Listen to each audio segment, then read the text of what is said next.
Hi, and welcome to The Bright Balloon, a podcast where I'm sharing bright ideas for your balloon business.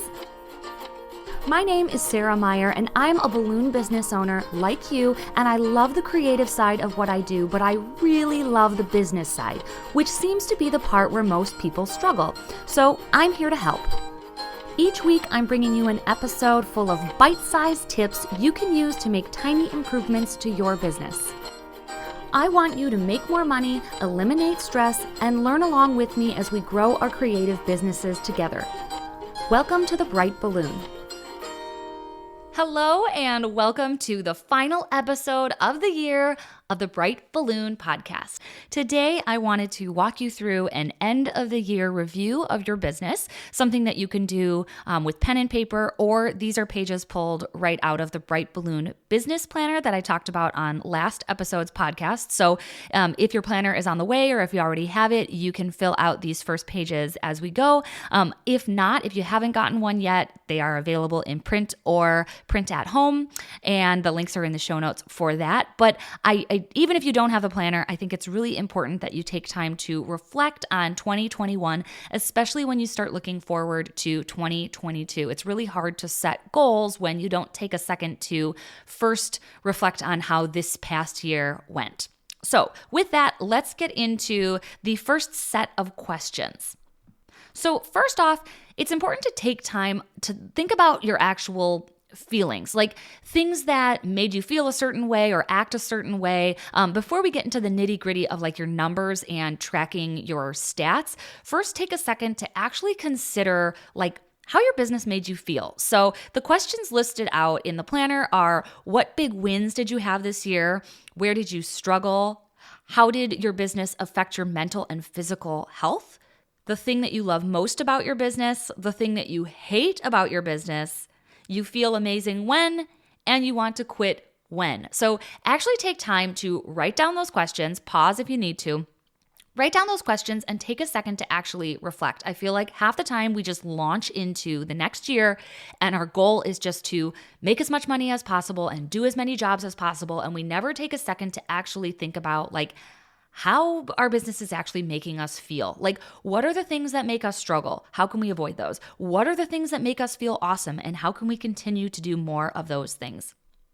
Then we're going to talk about finances. So these are numbers that everyone should know in their business, and don't feel bad if you don't know them. I don't know all of these numbers off the top of my head either. This is one of the big reasons why I created this planner, because my goal going into next year is to really follow my numbers closely so that I'm not guessing at the end of 2022 how many sales I made and how many customers I had. Like, I want to know those numbers written down in a rock solid format so that I'm not guessing, because while it's important to evaluate some of those like qualitative feelings about your business, it's also important to have the quantitative, like the data behind it. So to actually be able to look at the numbers and think like, it felt like I worked a lot, and looking at my stats, I really did work a lot.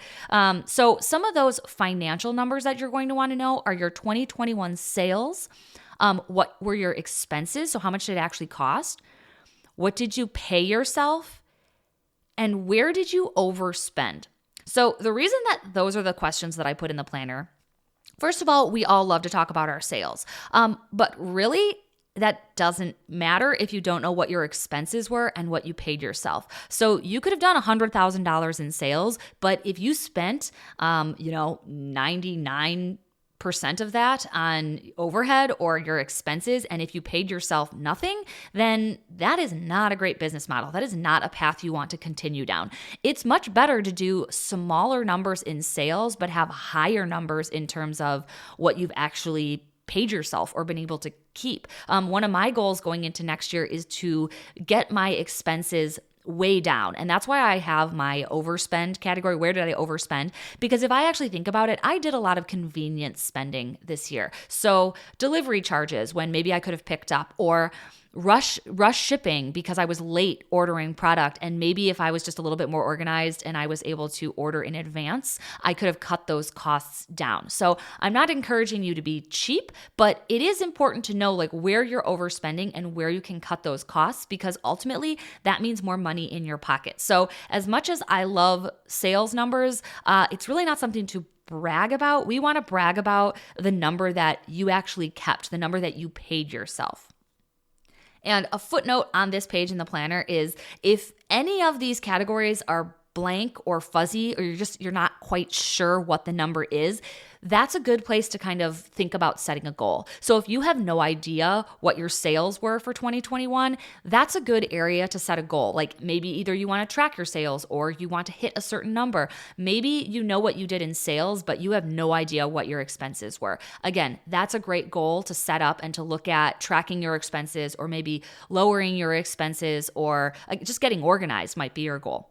Okay, now on to the 2021, the ending stats. This is one of my favorite pages in the planner. Not only this page, but every single month, there is a page to track similar stats. And then there's going to be a 2022 year in review stats page following all of these numbers. Because again, it's okay not to hit your goal, like life happens, but it's not okay to not understand why. Like I think a lot of people don't hit their goals and they have no idea why they didn't hit them. If you are tracking numbers, like this planner has it set up every month to track these numbers, you'll have a very clear understanding of why you hit your goal or why you didn't, why you missed the mark, where you fell short. So the 2021 ending stats that I personally am going to track are my annual sales, my annual leads received, my annual leads converted to sales, my jobs completed, my average transaction amount, my annual website visits, my Facebook followers, Instagram followers, other social platform followers. So for example, like this podcast, how many followers I have on here, my email subscribers, number of blog posts this year, and my Google reviews. So if you track all of those things every single month, you're going to have a very good indicator of where things are going well, where you have room for improvement, where you've maybe slacked. And again, you don't have to kill it in all of these areas, but you want to have a good understanding of what is happening in all of these areas. So again, if you have no idea how many jobs you completed this year, you can't possibly know what your average transaction amount was. If you don't know how many website visits you had this year, you really don't know how competitive your SEO is. So tracking these stats is almost like the first step in achieving your goals. If you know these numbers and you know where you want to go with these numbers, that is a really great roadmap on how to achieve like bigger, all-encompassing goals. I feel like as business owners, it's really easy to get swept up in making these broad statements like, I'm just not making as much as I'd like. Well, why is that? Because if you look at these stats, maybe the real reason that you're not making as much as you'd like is because you're actually spending too much. Or maybe it's because your average transaction amount is really, really small and you're working so much just to make a tiny bit of money. Or maybe it's because you don't have any Google reviews and no one's finding out about you. Or maybe you actually are doing okay in sales. You're just not tracking your numbers and you're just spending your money like willy-nilly. If you don't know where your money's going or where your referrals are coming to or how much you're actually working, it's really easy to feel like you're just kind of spinning your wheels and not making any progress. By writing these things down, I think most of us, hopefully myself included, are actually going to be pretty proud of what we accomplish. The goal of tracking your numbers isn't to like feel bad about yourself. If anything, I think most of us are going to be able to look back this year and see how much we've actually grown. Like if you ask me how many Instagram followers I've gained this year, I would probably say like none. Like I feel like I've gained none. Like I've held right at that same number that I was at the beginning of the year because I really haven't been pursuing growing that audience.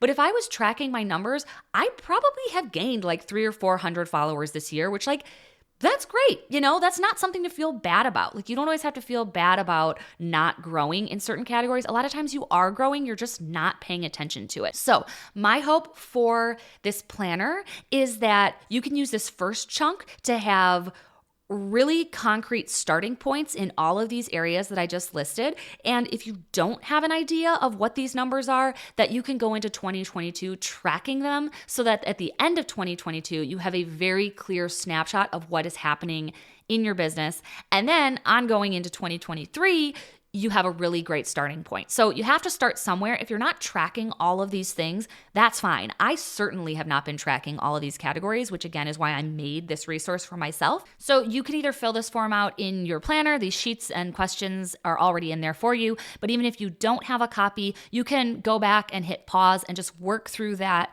2021 year-end review with pencil and paper, and it will give you a really good snapshot of where your business is right now. And then hang on to that as the year progresses, and you'll be able to see how you grow.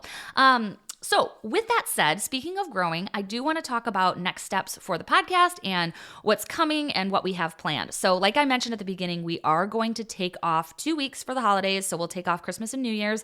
And then we are going to start up again in full swing in January. And moving into 2022, the podcast is going to have a little bit of a different format.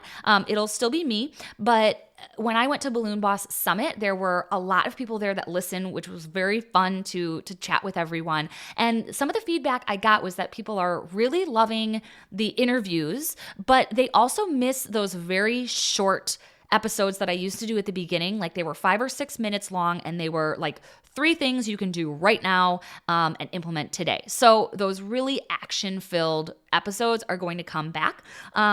So the way that I have it set up, or that I'm planning to have it, is that it's going to be 1 interview a month. There's going to be 1 super short, like action-filled episode. It's just going to be me. So that's going to be like 3 tips that you can implement today.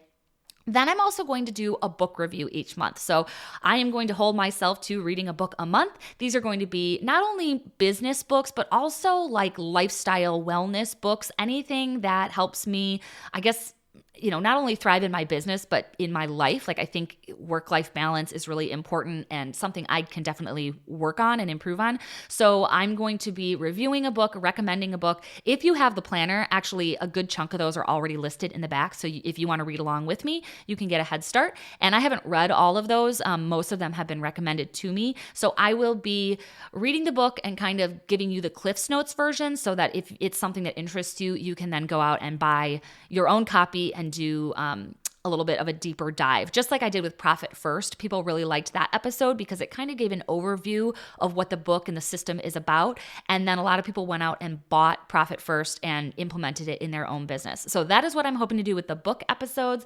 And then finally, Nicole, who is my digital strategist, she is going to be on the show once a month, giving us awesome tech tips, little workarounds that we can use to boost like our SEO. We are already planning an episode about Google My Business, about 17 hats, like features that you may not be using to their full capacity. So it's going to be really nice having another voice on repeating episodes, and you'll get to know Nicole a lot better this next year. So I'm really excited about that new format and having a little bit of a game plan. And finally, I know a lot of you are going to be traveling over the holidays. And if you have found this podcast a little bit later on, we have been making episodes for over a year now, so I don't expect that you've listened to all of them. So Nicole is going to help me compile our top 12 episodes. So we're going to call this the 12 Days of Christmas. And if you are traveling, these are going to be 12 recommended episodes that have gotten the most downloads. And it's a really cool range. Like I just pulled these straight from the stats page on our podcast hoster, but it's a lot of the early episodes, like 3 things you should have in your Instagram bio. And spoiler alert, a lot of people still do not have my number 1 tip that you should absolutely have listed in your Instagram bio. So that was the first episode ever. Go back and listen to that. But there's also some longer episodes in there, like Tiffany from Confetti Castle and Allie from Charming Garlands and Joe from Having a Party. Like it's a great variety of action-filled episodes and also just some interviews and learning about people's businesses, which those are always the ones that I love listening to when I'm driving or flying or, I don't know, maybe you're drowning out the sound of your screaming children in the backseat of a car. So if you are listening to this episode and you need something to hold you over for 2 weeks, check out that list of 12 recommended episodes. with that, I am going to sign off for 2021, and I am so excited to be back in 2022. We have so many cool things planned, so many guests already lined up that I can't wait to share with you.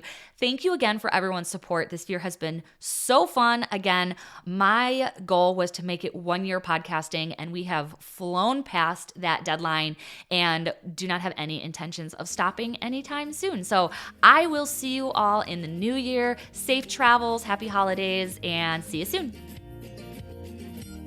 That wraps up this episode. Thank you so much for joining me. As always, I tried to keep it bright and light in a few minutes or less. I'll talk to you next time. For more information about any of the resources or courses mentioned in today's show, please head to thebrightballoon.com or check the show notes wherever you're listening.